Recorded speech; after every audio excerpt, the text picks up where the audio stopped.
We do have another thing. I like this. So, Immortal.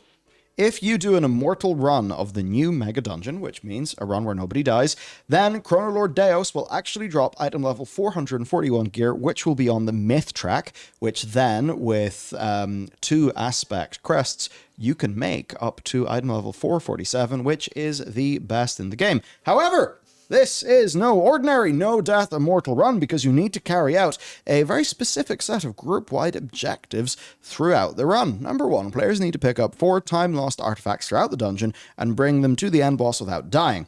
These are items that look like hourglasses, and while you have them, you cannot mount or double jump because of a debuff. You can drop the artifact using an extra action button, but another player must pick it up within 10 seconds or it will despawn. This will get you the achievement. The achievement, put that thing back where it came from. Within a single run, defeat all bosses in Dawn of the Infinite and restore the 4 artifacts without any player dying. That will get you 441 gear and the Infinite Acolyte's Regalia, which looks sick. Mm-hmm. I like this. It's almost... try that. Do you know what it reminds me of? Kind of like a skull in Halo. Yeah, it's a that's like a kind complication. It's a kind of affix that you opt into for like fun and challenge reasons. Yeah, it is. Yeah, it's an optional hard mode with a little bit of flavor as opposed to more numbers, please. Yeah, and that's exactly what I like. I really hope we see a lot of this being played. I really hope like the actual like player statistics at the end is people love this and really like it. Because I'd love nothing more than them to continue. Because I don't remember his name because I'm bad at names apparently. But in the Wildcast that we talked over last week, there was Grimburger, obviously the evoker and lead dude. Then the encounter designer fella who seemed to be lead or close to it on Dawn of Infinite was talking about how much they were like pushing and trying new things with this. And how it was interesting. They're like, yes, this is a little bit less like this is less scaling and more defined challenge because we've had people like ask for that and stuff. So they're trying this and it's working. So I feel like I'm going to have to like just literally do my part and go complete this and then be like, that was really good. Hello, everyone. Please do more. Thank you. This is great. Yeah. You're making gameplay. I think what's important as opposed there. to a treadmill. Yeah, it's like, aside from the treadmill, you can have these like little North Stars. Because like I know for you, grinding for cosmetics, like you're not a cosmetic grinder unless it's a particularly nice cosmetic. But if that cosmetic, even if it wouldn't be enough for you to grind normally, if it's behind something like a mage tower, then for you, I guess it's going to be like, I don't want to say Devil May Cry because I don't know if you're a Turbo Devil May Cry player, but I can imagine you doing like the DLC hard modes in Final Fantasy, Stranger of Paradise. Yeah. And it's just like, yeah, this is the extra fucking hard crazy thing. This is cool. I guess it's that thing of like being able to look back and be like, yeah, I remember when I did that. As an example, I remember whenever I did I did, and mostly manually, the Nightmare Maze Mound. What do you call it? Lucid Nightmare. The Lucid Nightmare. Because I went into that dungeon, I came out 4 hours later, I finished the whole thing at 6 a.m. and immediately recorded a video about it. It was good. And it's like, I remember that because it's a thing that I went and I did. Mm-hmm. In the same way, I think that people, whenever they finish the Brawlers Guild or they, imagine like a hardcore soloer and somebody solos a boss for like, almost like a world first solo of a boss. Because when they did it, it was really hard. I think more like just challenges like that require a smaller number of people so that it's not like a really big like group thing. I think the more of that, the merrier. Yeah, there's a perfect example of this over in FF Land, which is the solo Palace of the Dead. Yeah. Solo Palace of the Dead, floor 200, there's your Necromancer title. And that is a thing that not a lot of people do, but people who do it are like, oh, you learned the esotericism of how that system works. You like spent months in there grinding that out. And it wasn't grind it. It was, grind it in the sense that your skill gets better. And that's not for everyone.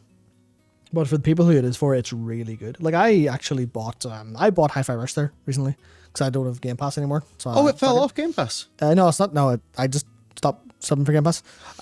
And it was on sale there on Steam because they also released an arcade mode update with like arcade challenges and stuff. And I went, because it's had like 5 DLCs now for free. And I'm like, what? Yeah. Yep, that game's done well. Seemingly. Legendary. Yeah, it also won Best Original IP at the Develop Conference I recently. But I bought it and I've been playing through again very hard. I'm like, this is kicking my ass and I'm really enjoying it. Because I never, when I played it back when it came out, I'd never finished the Bloody Tower, can't remember Rhythm Palace, whatever it's called. Never finished the Bloody Palace mode. And I'm like, I actually really want to do that. Reminds me of our boy Keith. Whenever it was the time trial modes in Mirror's Edge. God, Keith loved Mirror's Edge. But like, in Mirror's Edge, it was like those time trials were so good. And it's just one of the things, like, for a smaller number of people, but it's full on, like, this is a moment in gaming I'll remember. And maybe that's the same thing that, like, the Platinum Trophy people...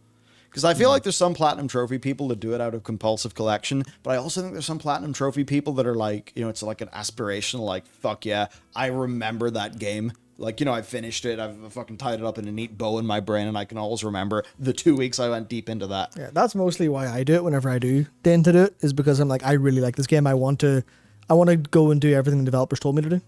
Which in some cases sucks ass, like you're playing Ghostwire Tokyo and it's like, collect all 40 billion souls, and you're like, fuck you. Or it's FF16, which is basically do all the content and then complete it again on FF mode, which I'm in the middle of doing, but I've took a break to play Stranger Paradise. Because it's also like, here, like I've got the platinum in it, and the platinum in that is basically do everything in the game and then beat a mission on the hardest difficulty level, which is like Chaos 200, which is great because it's just infinite scaling, which kind of sucks a little bit, but ultimately like they scale up the difficulty with like enemy aggression as well, and a lot of it is not based on linear like level ups, but you have to learn to strategize better and build better. Torghast. Imagine, right? Imagine. Did they do that with the twisting thing? Anyway, twisting corridors. But like, imagine if Torghast was the fucking busted moron shit it was. There was stupid fun in beta. Yeah. And imagine if there was just like a leaderboard of like who could go to the highest level. That would be kind of different to what we got. Yeah, that's the kind of thing that I imagine they would be willing to do that now. Especially now that they're experimenting with this. I think they are happy to have, like, because they've got the cadence down and they're no longer going, oh, what can we release? Oh. They're now going, oh, we can like totally just try something and see if it works.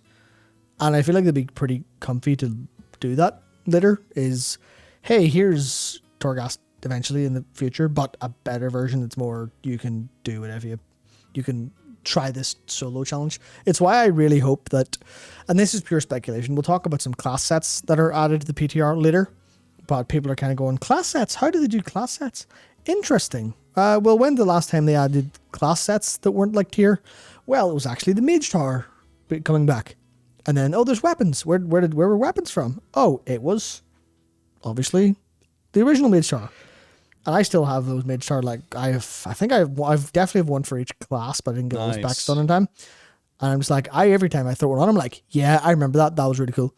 That was cool. It was fun. And even now, if I'm playing a class and I have the Mage Tower, if I have the artifact weapon, Mage Tower appearance, and the Mage Tower appearance of the gear, I put that on and then walk around going, I'm really good, haha.